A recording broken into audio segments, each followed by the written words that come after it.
السلام علیکم ورحمۃ اللہ وبرکاتہ۔ بسم اللہ الرحمن الرحیم۔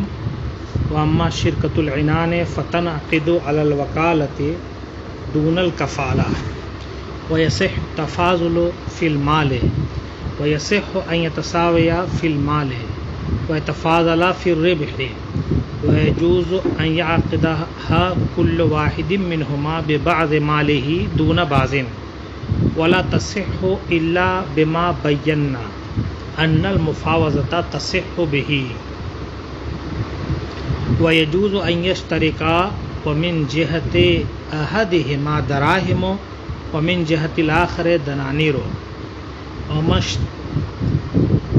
وما اشتراه كل واحد منهما للشركة طولب بثمنه دون الاخر ثم يرجع على شريكه بحصته منه وإذا هلك مال الشركة أو أحد المالين قبل أن يشتري شيئا بطلت الشركة وإن اشترى أحدهما بماله شيئا وهلك مال الآخر قبل الشراء فالمشترى بينهما على ما شرط ويرجع على شريكه بحصته من ثمنه وتجوز الشركة وإن لم يخلطا المال ولا تصح الشركة اذا شرط لاحدهما دراهم مسماة من الربح ولكل واحد من المتفاوضين وشريكي العنان ان يبزع المال ويدفعه مضاربة ويوكل من يتصرف فيه ويرهن ويسترهن ويستأجر الأجنبي عليه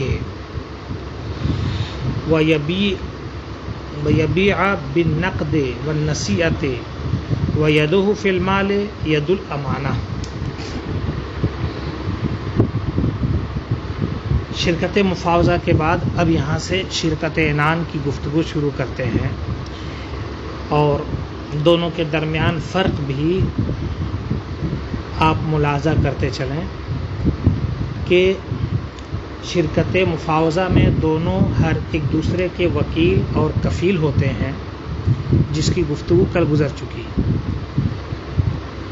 دوسرا یہ ہے کہ شرکت مفاوضہ میں دونوں کی طرف سے مال برابر لگتا ہے، کمی زیادتی نہیں ہوتی، اور نفع میں بھی دونوں برابر کے شریک ہوتے ہیں۔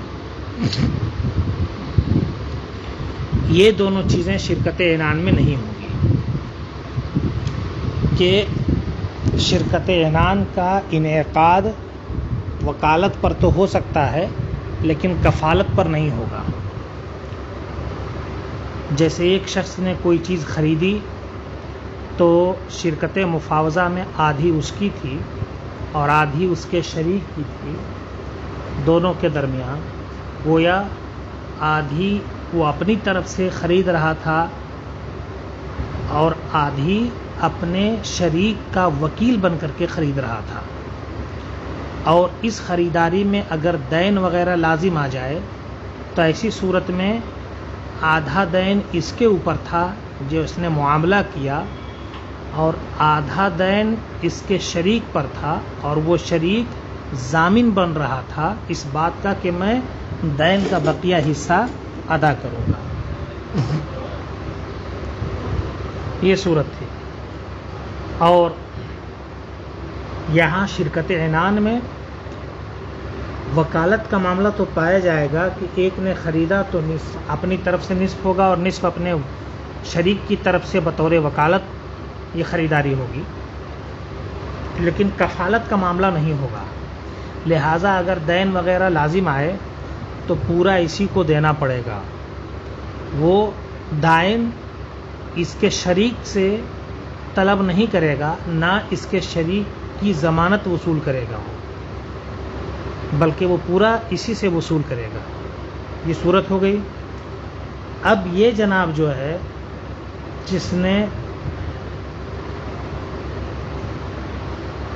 دین پورا جس کے اوپر آیا، یہ اپنے شریک سے بعد میں نصف وصول کرے گا، تو گویا اس کا نقصان بھی نہیں ہوا اور مفاوضہ اور عنان میں فرق بھی ہو گیا، کہ وہاں ڈائریکٹ دائن اس سے اور اس کے شریک دونوں سے مطالبہ کرے گا، اور یہاں صرف مبتلا بھی مباشر عقد سے مطالبہ کرے گا، شریک سے مطالبہ کرنے کا حق دائن کو نہیں ہے۔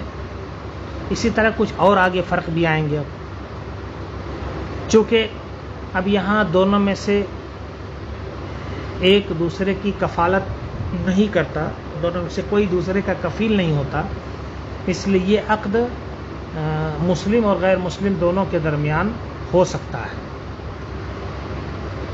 کہتے ہیں شرکت عنان کا انعقاد ہوتا ہے وکالت پر اور نہ کہ کفالت پر۔ دو لوگ شریک ہوں آپس میں اور شرکت کر کے مال خریدیں تو یہ جیسے 100 روپیہ دونوں ملائیں، تو اگر 100 روپیہ برابر ملانے کی شرط ہو تو یہ مفاوضہ ہے، اور اگر یہ ہو کہ بھائی کم زیادہ بھی ملا سکتے ہیں تو یہ شرکت عنان کی صورت ہو گئی۔ وَيَصِحُّ التَّفَاضُلُ فِي الْمَالِ، درست ہے مال میں تفاضل، کہ کمی یا زیادتی ہو کسی ایک کی طرف سے، اور یہ بھی درست ہے کہ دونوں مال میں برابر ہوں، اور نفع میں دونوں کے درمیان تفاضل ہو، یعنی ایک کا نفع کم ہو دوسرے کا زیادہ ہو۔ ہوتا کبھی یہ ہے کہ دو شخص آپس میں برابر مال ملاتے ہیں مگر ایک کی محنت زیادہ ہوتی ہے، تو ایسی صورت میں اس کے لیے نفع زیادہ رکھا جاتا ہے، تو یہ عنان کی صورت ہوگی، یہ مفاوضہ میں نہیں جائے گا۔ وَيَجُوزُ أَن يَعْقِدَهَا كُلُّ وَاحِدٍ مِّنْهُمَا بِبَعْضِ مَالِهِ، اب مال کم زیادہ ہو سکتا ہے، جب آپ نے سمجھ لیا تو اسی کے بعد اگلا جملہ بھی واضح ہو گیا کہ جائز ہے کہ ان میں سے ایک عقد کرے اپنے مال کے کچھ حصے سے، نہ کہ کچھ، یعنی عقد شرکت عنان کر رہا ہے تو اس عقد میں ایسا ہو سکتا ہے کہ ایک اپنے مال کا کچھ حصہ لگائے دوسرا پورا لگائے، تو نفع میں بھی اسی اعتبار سے تفاوت ہوگا دونوں کے درمیان، مگر یہ عنان ہے، مفاوضہ نہیں ہوگا۔ وَلَا تَصِحُ إِلَّا بِمَا بَيَّنَّا، اب اس کے لیے کل گفتگو آئی تھی کہ شرکت مفاوضہ دراہم و دنانیر کے ذریعہ درست ہوتا ہے، اور روپیہ پیسہ جو رائج ہوں اس کے ذریعہ درست ہوتا ہے، اور سونے چاندی کے دیگر جو اسباب ہیں، سامان ہے، مثال کے طور پر اینٹ ہے، سکہ کیا بولتے ہیں، کچھ اور بھی صورت اس کی بنا لی گئی، ٹکڑا ہے نا، ڈلی بنا لی گئی، تو ان کے ذریعہ بھی یہ شرکت ہو سکتی ہے، مگر شرط کیا ہے کہ یہ وہاں رائج ہو، اس چیز کو وہاں کے لوگ قبول کرتے ہوں، یعنی اس طرح کی شرکت ہوتی ہو عرف میں، تب یہ درست ہے۔ اسی کہہ رہے ہیں کہ ولا تصح، یہ شرکت عنان درست نہیں ہوگی الا بما بینا، مگر اسی کے ذریعہ جس کو ہم نے بیان کیا کہ اس کے ذریعہ شرکت مفاوضہ درست ہے۔ تو دونوں میں اس معاملے میں یکسانیت ہے، اور کل یہ گفتگو آ چکی تھی۔ وَيَجُوزُ أَن يَشْتَرِكَ وَمِن جِهَةِ أَحَدِهِمَا دَرَاهِمُ وَمِن جِهَةِ الْآخَرِ دَنَانِيرُ۔ اب اسی اختلاف کے پیش نظر ایک مسئلہ اور بھی نکل آیا، وہ یہ ہے کہ یہ بھی درست ہے کہ ان میں سے ایک کی طرف سے درہم ہو اور دوسری کی طرف سے دینار ہو، کیونکہ ثمن ہونے کے اعتبار سے دونوں یکساں ہیں، اگرچہ دونوں کی جنسیت الگ الگ ہو جاتی ہے، ایک سونا ہے ایک چاندی ہے، مگر ثمن ہونے کے اعتبار سے دونوں کی جنسیت ایک ہو جائے گی۔ اسی طرح درہم الگ الگ ہوتے ہیں، سفید درہم، کالا درہم، تو یہ بھی دونوں درست ہے نا، کیونکہ ثمن ہونے کے اعتبار سے یکسانیت پائی جاتی ہے۔ وَمَا اشْتَرَاهُ كُلُّ وَاحِدٍ مِّنْهُمَا لِلشِّرْكَةِ طُولِبَ بِثَمَنِهِ دُونَ الْآخَرِ۔ گفتگو آئی تھی جو خریداری کرے گا وہی ذمہ دار ہوگا، دوسرا ذمہ دار نہیں ہوگا، اسی کو بیان کرتے ہیں۔ وَمَا اشْتَرَاهُ كُلُّ وَاحِدٍ مِّنْهُمَا لِلشِّرْكَةِ، ان میں سے ہر ایک شرکت کی وجہ سے جس چیز کی خریداری کرتا ہے، طُولِبَ بِثَمَنِهِ، اسی سے ثمن کا مطالبہ ہوگا، نہ کہ دوسرے سے۔ ثم یرجع علی شریکہ بحصتہ منہ، پھر وہ اپنے شریک کی طرف رجوع کرے گا اس کے حصے کے اعتبار سے، اپنے شریک سے اس کے حصے کے اعتبار سے طلب کرے گا، جتنا اس کا حصہ ہے وہ اس کو دے دے۔ اب اگر شرکت کا مال ہلاک ہو گیا کسی وجہ سے تو کیا حکم ہوگا؟ یا تو کل ہلاک ہو گیا یا دونوں میں سے ایک ہلاک ہوا، تو ایسی صورت میں کیا حکم ہوگا؟ تو کہتے ہیں خریداری سے پہلے ہلاک ہوا یا نہیں، یہ بھی دیکھا جائے گا۔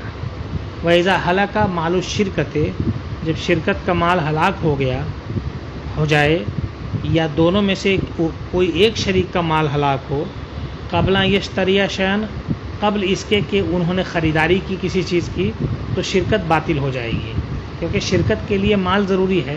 جب ایک کا ہلاک ہو گیا تو شرکت کا کوئی مطلب نہیں رہ گیا، لہٰذا اب ایسی صورت میں شرکت ختم ہو گئی۔ یہ کب ہے؟ خریداری نہیں بھی تو۔ وَإِنِ اشْتَرَىٰ، اور اگر دونوں میں سے ایک کا مال ہلاک ہو گیا اور دوسرے نے خریداری کر لی تھی، وَإِنِ اشْتَرَىٰ أَحَدُهُمَا بِمَالِهِ شَيْئًا، ان میں سے ایک نے اپنے مال کے ذریعے کچھ خرید لیا، وَهَلَكَ مَالُ الْآخَرِ، اور دوسرے کا مال ہلاک ہو گیا، قبل الشراء، خریداری سے پہلے، ہے نا، فَالْمُشْتَرَىٰ بَيْنَهُمَا عَلَىٰ مَا شَرَطَا، تو ظاہر سی بات ہے شرکت کا عقد ہو چکا تھا، ایک نے خریداری کی اور دوسرے کا مال ہلاک ہو گیا، تو ایسی صورت میں عقد کے بعد ہلاک ہوا ہے، لہٰذا اب جو چیز خریدی گئی ہے وہ دونوں کے درمیان مشترک مانی جائے گی، اور جتنا دوسرے کے حصے کا بنتا ہے اتنا وہ خریدار اپنے شریک سے لے لے۔ جیسے 100 روپے میں کوئی چیز خریدی تو ظاہر سی بات ہے اس کا 50 ہی بنتا ہے، 50 اس کے شریک کا بنتا ہے، لہٰذا اگر شریک کا مال ہلاک ہو گیا تو اس سے 50 روپیہ وصول کر لے، اور یہ مال دونوں کے درمیان برابر برابر شریک ہو جائے گا، مشترک ہو جائے گا۔ کہتے فالمشتری بینہما، تو مشترا ان دونوں کے درمیان، جو خریدی ہوئی چیز ہے وہ ان دونوں کے درمیان مشترک ہوگی، علی ما شرطا، اسی طور پر جس کا شرطا، جس کا ان دونوں نے شرط رکھا ہے، مطلب نفع کے لیے جس طور پر شرط رکھا ہو، ایک کو اتنا ملے گا ایک کو اتنا ملے گا، ہے نا، تو اسی طور پر اس میں بھی دونوں کے درمیان شرکت ہو جائے گی۔ وَيَرْجِعُ عَلَىٰ شَرِيكِهِ بِحِصَّتِهِ مِنْ ثَمَنِهِ، اور شریک کی طرف یہ خریدار رجوع کرے گا اس کے حصے کے ثمن کے لیے، ہے نا، کہ اس سامان کا کے دام کا جتنا حصہ شریک کی طرف جا رہا ہے وہ اس سے لے لے گا۔ وَتَجُوزُ الشِّرْكَةُ وَإِن لَّمْ يَخْلِطَ الْمَالَ، شرکت کا اصل مفہوم یہی ہے کہ دونوں مال اپنا ملا دیں اور اس کے بعد اکٹھے تجارت کریں، یا ان میں سے کوئی ایک تجارت کرے لیکن مال ملا دیں۔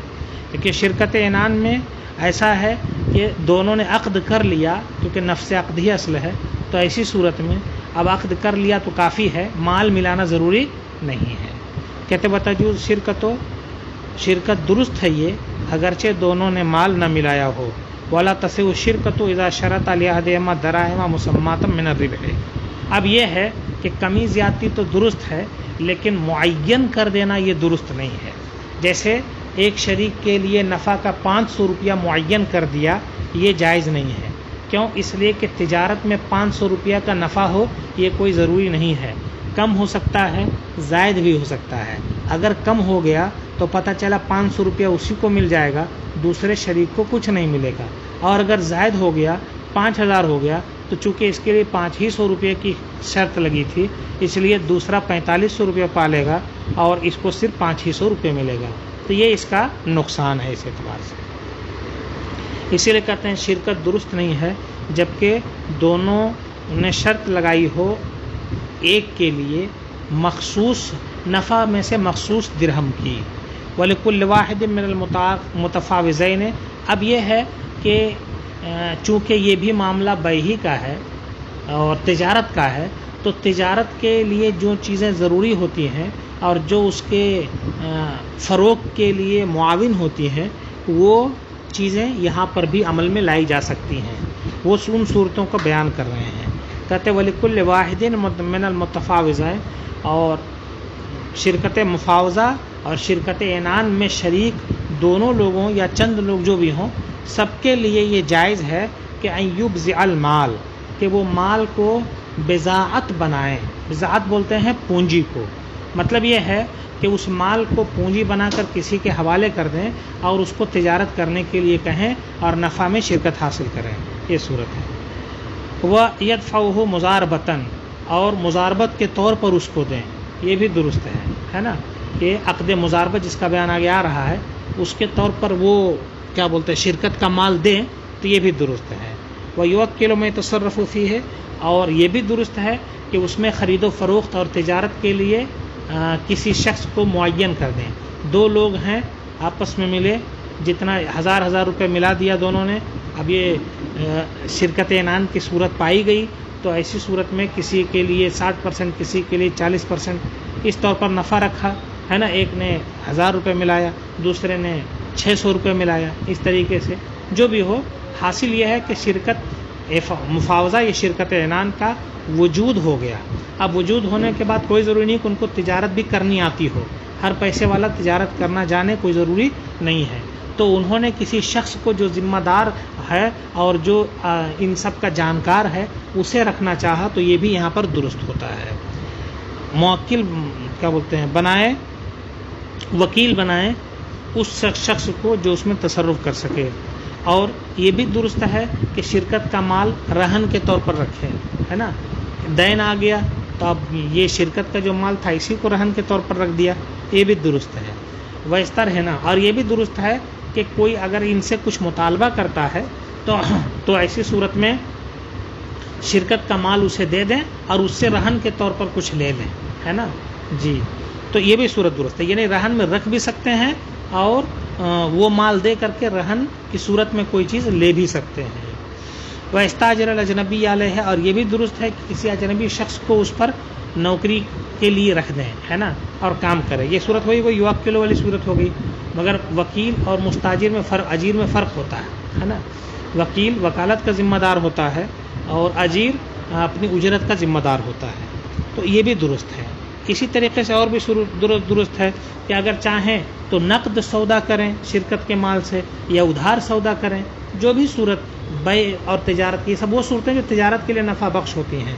تو جو صورتیں تجارت کے لیے نفع بخش ہیں ان تمام صورتوں پر عمل کر سکتے ہیں.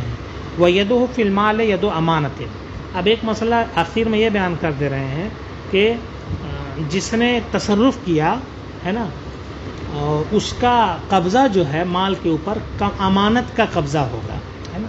یعنی گویا اس کے پاس وہ مال بطور امانت ہے، اور امانت کا حکم یہ ہے کہ اگر بلا زیادتی کے وہ ہلاک ہو جائے تو مطالبہ نہیں ہو سکتا.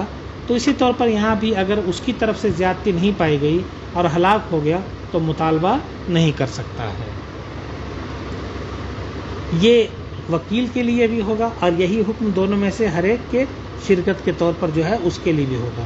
یعنی ایک شریک نے اپنا پیسہ دوسرے کے پاس رکھ دیا تو یہ بھی اس کے پاس بطور امانت ہے، لہذا ہلاک کرنا اس کی طرف سے نہ پایا جائے تو ایسی صورت میں اس کو تاوان بھی نہیں دینا پڑے گا. یہاں آ کر کے شرکت عنان کی گفتگو پوری ہو گئی. اب یہاں سے شرکت کی بقیہ 2 قسموں کی گفتگو ہوگی اور انشاءاللہ کل اس کو مکمل کر لیا جائے گا.